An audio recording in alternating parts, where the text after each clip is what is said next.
What's up guys, it's Rota here and welcome back to yet another amazing video in the channel. So for today I got a updated deck profile of Cyber Dragons. It is a trap version, the version I believe is the best this format, and they do have a upcoming structure deck coming out with brand new cards that will hopefully bolster the strategy and make it even better. So if you do like videos like this on Cyber Dragons, make sure you do like the video, leave a comment down below and subscribe to the channel. We will be doing more deck profiles of this sort in the coming months, so make sure you're here for that. And without any further ado, let's get straight into this deck profile. Alright, so beginning with this main deck, it is of course 40 cards. We are going to be starting off with triple Cyber Dragon Core.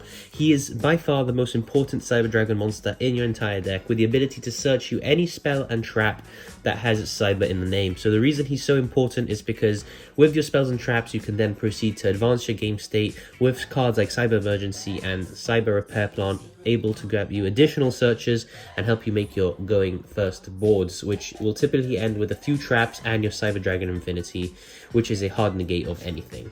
So triple Cyber Dragon Core, because you're obviously going to be wanting to see him as often as possible. For the next three of it's arguably the second most important Cyber Dragon monster. It is of course triple Cyber Dragon Hers.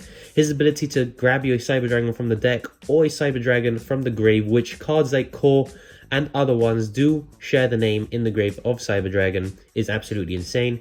The fact that with Dynamiscus you can discard him and then get a add back from the grave or to your deck, nullifying the -1 is really crazy in my opinion. So triple Cyber Dragon Hers, you're going to be wanting to see him as often as possible in your starting hands, looping him as often as possible. For a 2-of here, we have Cyber Dragon Nachta. I've seen builds that only play 1, but in my opinion 2 is perfect. It lets you extend if you get stopped when you're trying to go for the OTK. It does lock you into only machines, so Verte Anaconda cannot be made if you use this effect, but usually you're going to be reviving a Nova or an Infinity and then breaking the board that way. In my opinion, he's a very useful 2-of that you can search whenever you need with your Cyber Dragon Emergency. For a 1-of here, it is able to chain block in the TCG, which is Cyber Dragon VR. In the OCG it does not chain block, but in the TCG it does, so you can protect your core from cards like Ash Blossom and Joyous Springs, which is why I think if you open a very good hand of Core and Hers and you have the ability to search a Cyber Dragon, you should probably search a VR just to ensure that your core does indeed go through. Plus he's level 4, which helps with your Cybernetic Overflow, because that allows you to banish more different levels to pop more cards on the field. And for the last Cyber Dragon monster here, it is the OG. The entire deck revolves around him. It's Cyber Dragon, our favorite level 5 light machine. The reason we're only playing 1 is because in a going first version, we're not going to be wanting to open him at all, let alone 2 or 3 copies of him. So 1 is just enough for the going first version. His effect is only for going second. For our supporting light machine monsters here, we're just playing the 2 Galaxy Soldiers. You don't need to play 3 because 1 will search out the other. There's no reason to have a dead card in your deck like a 3rd Galaxy Soldier. Once you resolve Galaxy Soldier, he's done his job and you won't need to worry about him for the rest of the duel.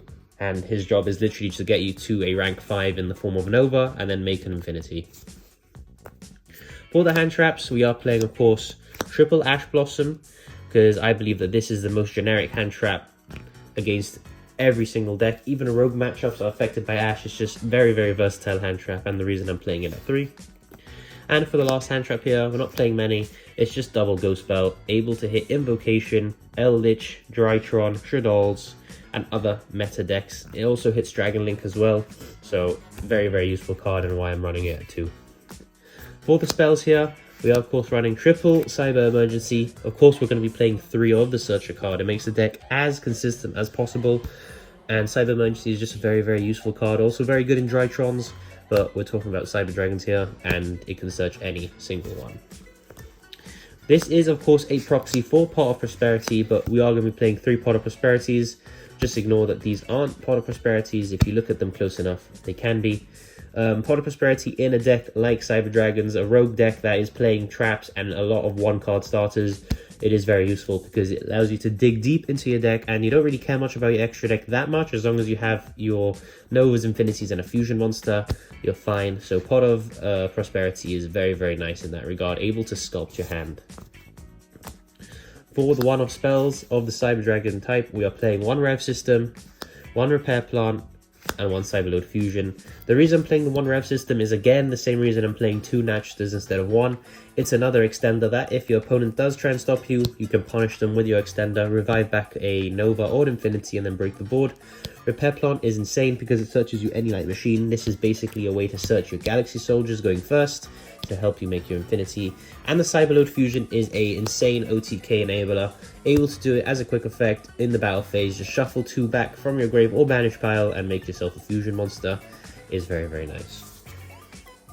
For the last spell in the deck, it is just 1 Overload Fusion. Not playing the machine dupes because we don't need that sort of inconsistency with the going first deck.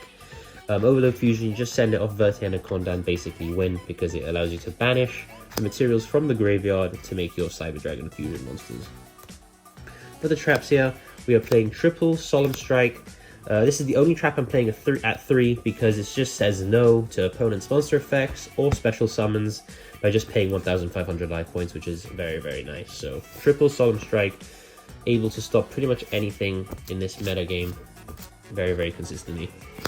For a 2 of here, I'm playing double Cybernetic Overflow. I see this card at 3. It was originally at 3, but drawing 2 in your opening hand is not very, very good because that could be another trap that can be used to stop your opponent, and it is obviously a once per turn on both effects. But the ability to also use this aggressively in a way of when you summon your fusion monster, you target this, you destroy it, and you get yourself a search as well of any cyber spell or trap is very, very nice. It's basically a core as well when it's destroyed.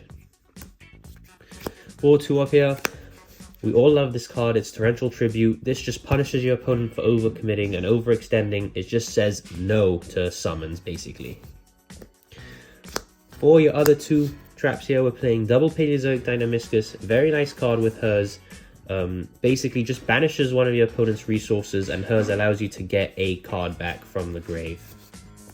For the next 2 of trap, it is of course double Trap Tricks. This basically just allows it to be any single trap you need from the deck, which is why I included it. Very versatile trap card here. And no need to play it at 3 because again, seeing 2 of it going first is not very good because that could be another trap that has a different effect that is not once per turn. And for the last 2 traps here, we are just playing double Dogmatic Punishment. This is an absolutely insane card if you have already cards from the extra deck in your grave, because you can just, it locks you out from special summoning from the extra deck, but you still can summon extra deck monsters from the grave like Nova and Infinity. So punishment, basically just to send your Entis and just pop 2 for the price of 1, which is very nice. That's it for the main deck here. We're going to be going on now to the extra deck. So for the extra deck, of course, we're going to be playing 1 Cyber Dragon Seeger. He is a crazy OTK enabler when you pair him up with your Chimera Tech Rampage Dragon, allowing your Rampage Dragon to attack 3 times with 4,200 attack. So he's absolutely insane. And also you can use him defensively. If you don't want to take any damage, you can use his effect. And then when he attacks, nobody will take damage. Or when he is attacked, nobody will take any damage. So that's very useful as well. For your other Link 2, probably the best Link 2 in the deck, it is literally just Verti Anaconda. The ability to just OTK your opponent whenever you have 2 monsters on board is crazy. Just send Overload Fusion and win the game.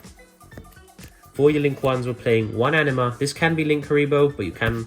this is a more aggressive version of Link Karibo, punishing your opponents for summoning in front of the extra monster zones and just absorbing a monster. Of course, you can just play Link Karibo if you don't have Anima. And for the last Link 1 is 1 Mirage. This turns Core into a 1-card Infinity, basically, because your normal Core add basically a Repair Plant, link him off, activate Repair Plant, search Galaxy Soldier, and then the rest speaks for itself. Mirage is a very essential card in this extra deck. You need to play Mirage. For your Xyz monsters here, we are playing, of course, 2 Cyber Dragon Infinity with the 2 Cyber Dragon Novas. In this deck, you really need to know what you're doing. So half the time, I'll just sit on Nova instead, because Nova allows you to special a fusion monster from your extra deck when it is destroyed. And Infinity, of course, you can go into it for hard negations and to absorb things. Don't forget about Nova's second effect, which is when it is attacking, you can banish 1 Cyber Dragon monster from your field to double its attack. So that is very useful if you need to push for the extra damage to get the OTK. It's basically just play very passively, control with your traps, and then once you see the chance, OTK. For the fusion monsters, we're just playing 2 Rampage Dragon, don't need 3. Half the time I banish 1 with Prosperity. Just basically your win condition. You make him out when you see a chance and you just win the game. For your absorbing fusions here, this will absorb your opponent's extra deck monsters, and this will absorb machines that they have. So we're playing 1 fortress, because if they are playing a machine deck, it's just a free banish of prosperity, and 2 mega fleets. If they don't play with an extra deck, it's just 2 free banishes with prosperity as well, both able to absorb monsters very nicely. Also can absorb your own monsters, so if you have a anima that's done its job, you can always just absorb it and make yourself this. For the last 2 here, we got 1 Fossil Warrior Skull Knight and 1 Entis. Essentially both achieve the same thing, except Skull Knight only pops monsters, but you can pick when you want to destroy it. So it's not when it's sent to grave, it's when you banish it from the grave. And Entis just is essential with Dogmatic or Punishment, able to just pop another card on the field. If you want to have space for a Mechaba, I'd cut down 1 Mega Fleet. I currently don't have a Mechaba, which is why I'm playing the 2nd Mega Fleet, but I'd recommend playing 1 Mechaba, so then you can sit on your Novas more effectively.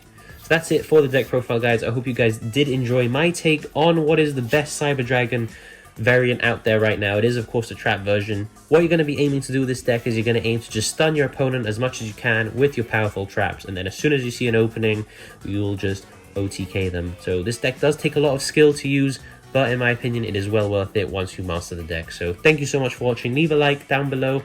Leave a comment as well, telling me what you want to see next. I will reply and I will take it into consideration. And thank you for watching. I'll see you in the next video.